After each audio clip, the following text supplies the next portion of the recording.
Hey guys, Mulligan here, and welcome to part 1 of my Omens of the Past preview, where we'll be talking about the cards from the next Eternal set that have been spoiled so far. I admit I'm pretty late on this one, so I figured I'd give a little backstory as to why. Originally, I had planned not to do this at all. I wanted to wait until the set actually released and then do one giant video reviewing every single card in the set. However, after thinking it over, I decided to go ahead and jump into spoiler season and just start talking about the cards now, since I don't think a giant video would exactly appeal to everyone. It seems like Direwolf is planning to do spoilers during the week, with the last ones being on Friday. So I'm thinking of just waiting until all the cards for a particular week get spoiled and then do a weekly video on that specific group of cards that will get uploaded on Monday. We will see how things pan out though.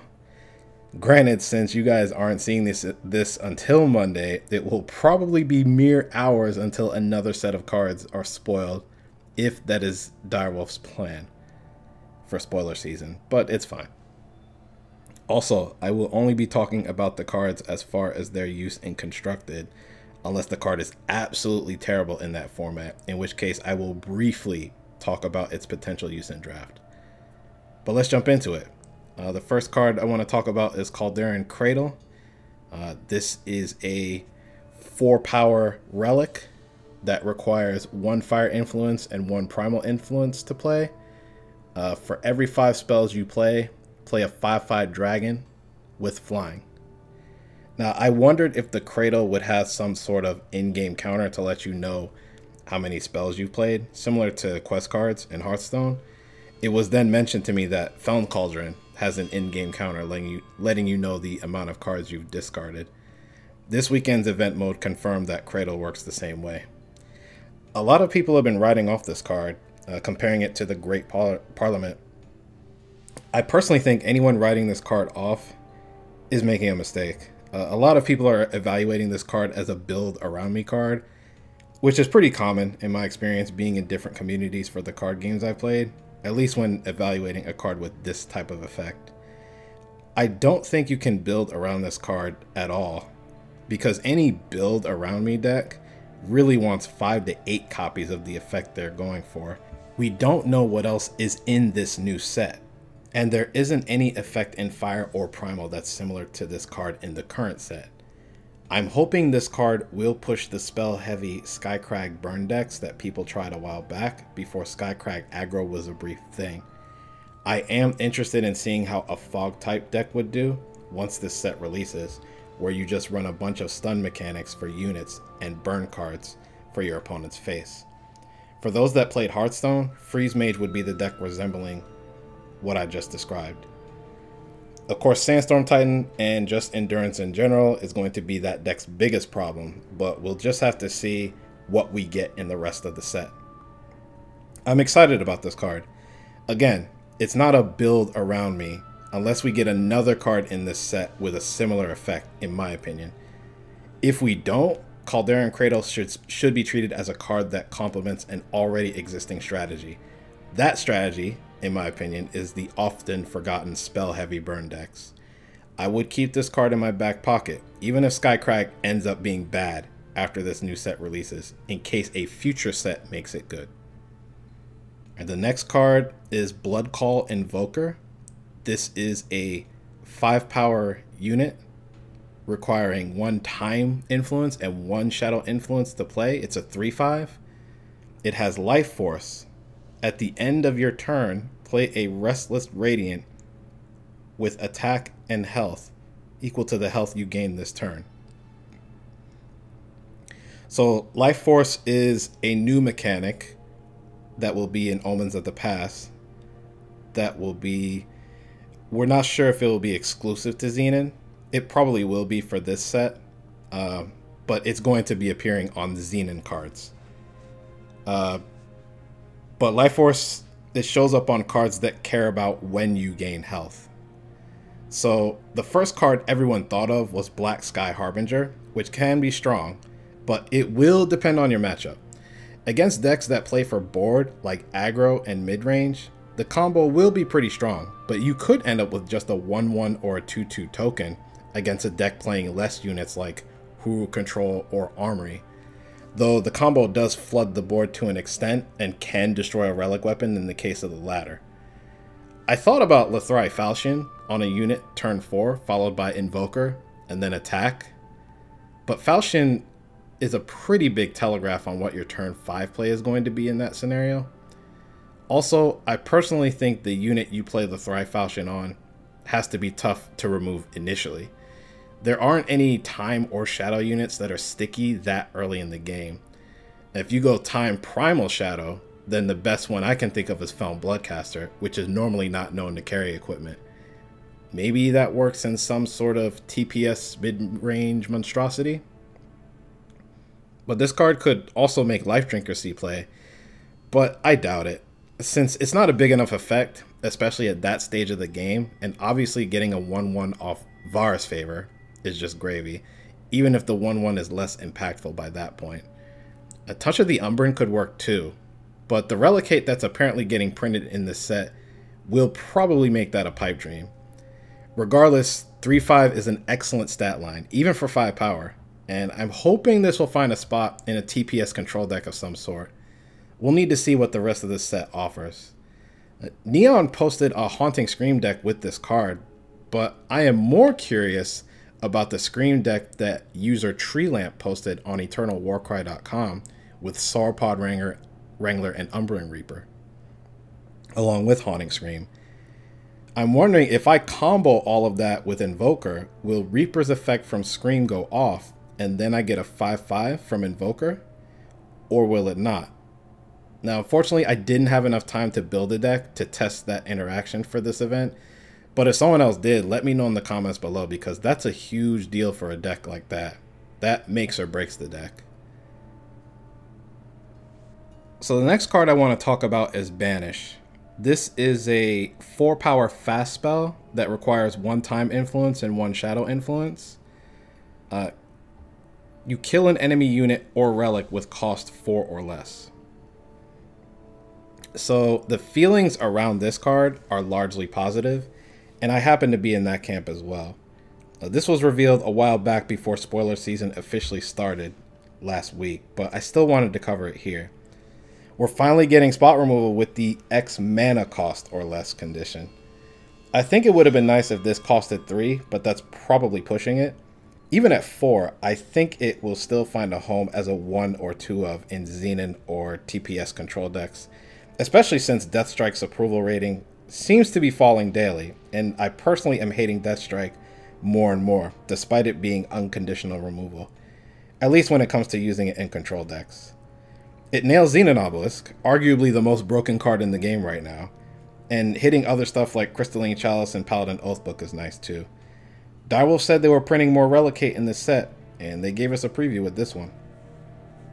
And so the next card is Auric Vigilante. This is a 2-power 1-1 requiring 1 Justice and 1 Shadow Influence.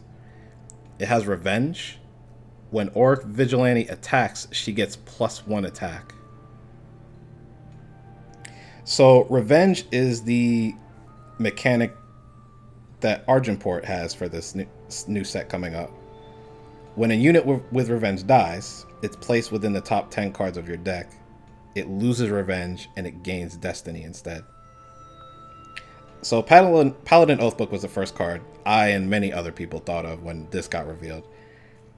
I really just want to buff this card in general, as the stats alone are underwhelming, even if this is Argenport's version of Bladekin Apprentice, which currently doesn't see play in Constructed. Cards with Warcry and the card Inspire come to mind when trying to buff Vigilante. I like that we are getting an early game unit that's resilient, so you can't just 1-for-1 it with spot removal. Granted, you're not guaranteed to draw Vigilante again, especially if you're playing aggro, which this card seems to be geared towards. Aggro decks and even mid-range decks don't have much, if any, card draw. They usually rely on card quality to pull them through in general. When I was playing an Argenport Oathbook deck that I brewed up in this past weekend's event mode, I don't think I ever drew Vigilante again when she died, but I could be wrong. The other concern that I have is that the 2-drops she's competing with are Argenport Instigator and Crownwatch Paladin. Paladin is arguably even stickier since she still can't be 1-for-1, and she stays in play because of Aegis. Paladin doesn't get thrown back into your deck hoping to be drawn again. And Instigator is just a straight beat stick at 3/3 for 2 power, and the quote-unquote drawback turns out to be a benefit more often than not. Even when I played it in the Argenport deck I ran this past weekend. But those are my main reasons for this card possibly not seeing play in an aggro or mid-range deck. It is also weak to silence, but that's less of a concern for me, because there could be other higher cost threats that Argenport will get in the new set that you would rather silence over a 2-drop. I'm not passing judgment on this card yet though. I want to see what other revenge cards we get first before saying whether this card will be good or not. It might not be good in aggro unless Direwolf pushes revenge via lots of early game units in the 1 to 3 cost slots, where you are likely to chain Destiny cards. It does combo with Zine and Cultist though, if nothing else. Next card is Aerialist Trainer. This is a 3 power 2/4 unit, requiring 1 Justice Influence and 2 Primal Influence to play. It has Mentor. The student gets +1/+1. If the student has flying, draw a card. Now, Mentor is the new mechanic that's related to Huru. So, Mentor states that when playing this card, you choose and exhaust a ready friendly unit, so a unit that's not exhausted, to trigger the effect. And the ready friendly unit is the student. Student is not a persistent tag, however.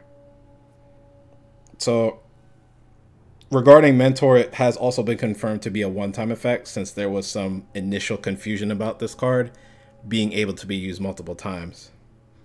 This is a good card and has a lot of potential in Huru, since it definitely speaks to the identity of the multi-faction.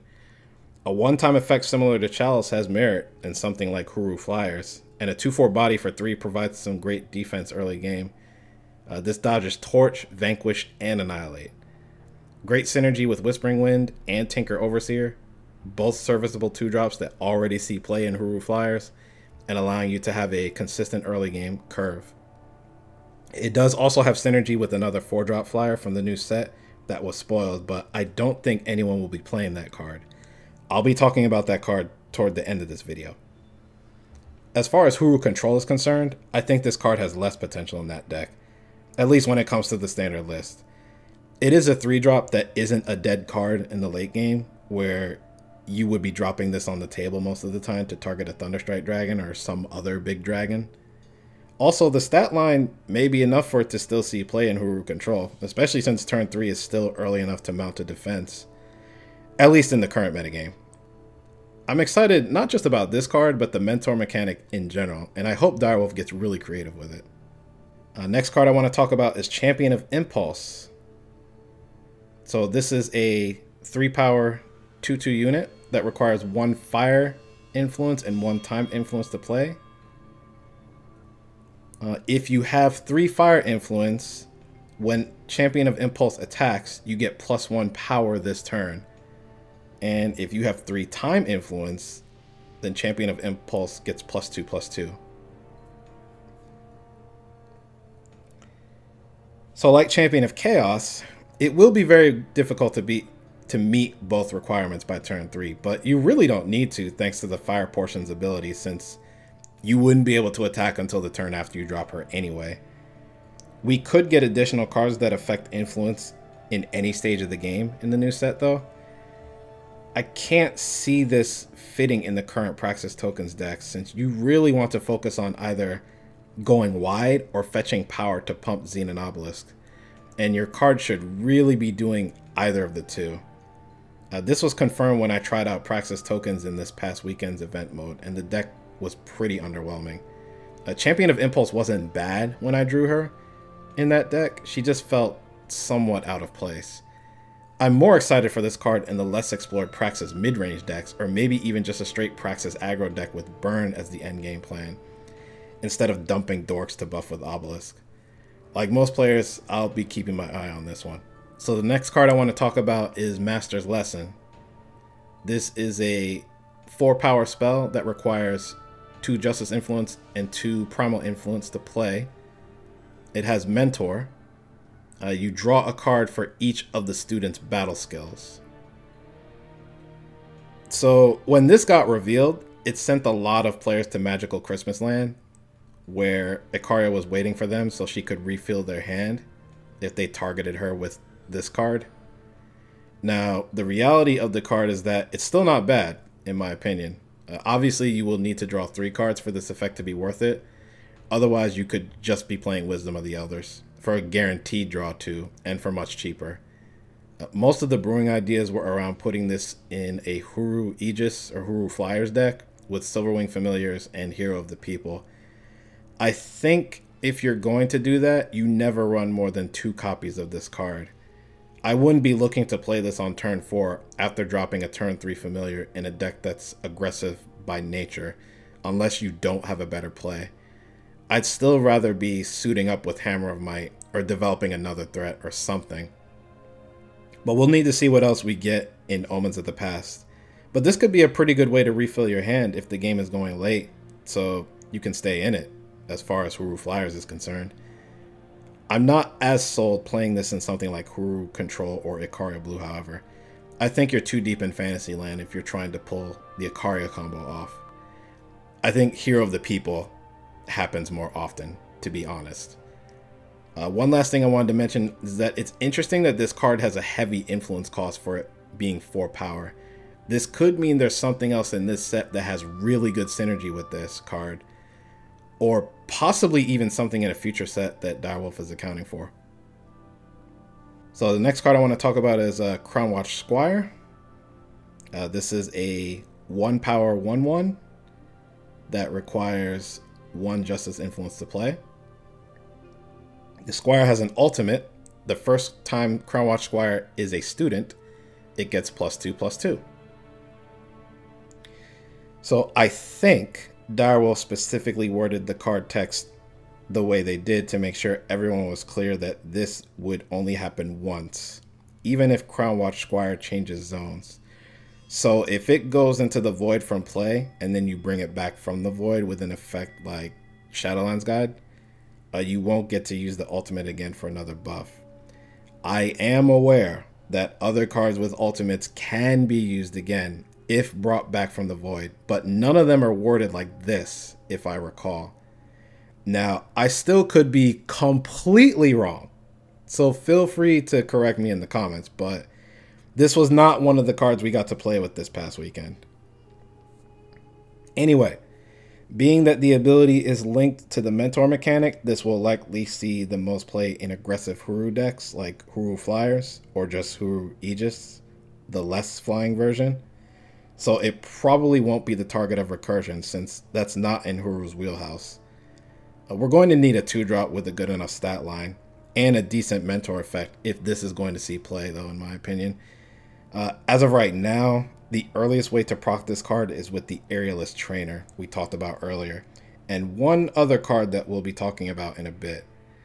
A 3/3 attacker on turn 3 isn't bad, but it's not amazing either. It just falls in line with most of the other common units you'll see on the table from other decks on turn 3. I can't see this being played in any other deck because, again, Mentor is slated to be a Huru thing, at least for this set. We'll need to see if we get any other cheap Justice units with a Mentor ability, however. So the second to last card that I'm going to touch on is Serpent Mount. Card is trash. I can't think of any constructed deck that wants this thing. Feln Temple has Impending Doom, and Elysian has other 4-drops already clawing for a spot so they can play with Sandstorm Titan. The only deck this could possibly see play in is Huru Flyers, since there aren't really any powerful 4-cost units in Justice or Primal currently, but I'd rather be dropping Hammer of Might on something I already played earlier. Even Auric Runehammer might see play over this. This has a better chance in draft, but it's competing with Serpent Trainer there. I won't touch on it any more than that since draft isn't my specialty. The final card that I want to be I'm talking about is Spirit Guide. This is a 3-power 3/3 that requires 2 Justice Influence to play. It has Lifesteal. It also has Mentor. The student gains Lifesteal. So this is the other card that I mentioned that has synergy with Crownwatch Squire, and oh boy. I have to agree with many others that this competes with Valkyrie Enforcer. Spirit Guide has a completely different effect, but the cost and stat line is exactly the same. I think this just speaks to how insane Valkyrie Enforcer is as a card, because Spirit Guide might still not see play, despite being as powerful as it is. Though personally, I think Desert Marshal is even more insane than Enforcer. The card has potential in any aggressive or mid-range deck running Justice. I can see this being used in Argenport and Huru decks. I could even see this being used in Rakano, actually. Combrade definitely doesn't need this, however, since they're already full on the 3-drop slot. This isn't a dead card either, as long as you have a unit to play it with, and giving a late game bomb lifesteal can be game changing. It's just sad that this likely won't see play in Constructed simply because Valkyrie Enforcer exists, but maybe you want another 3-drop to go along with Enforcer, since that is a card you typically want to save until there's something worth silencing, and Spirit Guide is more likely to be played on curve, since you definitely use this in a deck that has a decent amount of units. We'll have to see how the metagame shapes out after the set is released. And I think this is probably my favorite artwork of all the cards revealed so far. The Spirit Guide just looks absolutely sick. But those are most of the cards from the upcoming Omens of the Past set that have been revealed so far. There are 2 in particular that were basically revealed before spoiler season officially started, but I want to touch on those in a later video. Again, we will probably either be seeing new cards spoiled a few hours from the time this video is uploaded, or they may be here already. But hopefully you got something out of me reviewing these cards, and that this video sparks some ideas for new brews. If you liked the video, feel free to hit the like button. If you didn't, then feel free to dislike it, but let me know in the comment section why you didn't. I always appreciate feedback as long as it's constructive. For this type of video especially, since it's my first time venturing into talking about spoilers for an upcoming set in a card game. I've got other Eternal content on this channel as well for those curious, like the Eternal Era series, if you guys want to look at the misplays I make with certain decks and learn from them. And I also do discussion videos on what I've learned playing said decks as well. And there's also the usual stuff like tournament matches and interesting games I had on ladder. So feel free to look around. Anyway, thanks for taking time out of your day to watch this, and I'll see you all soon. Take care.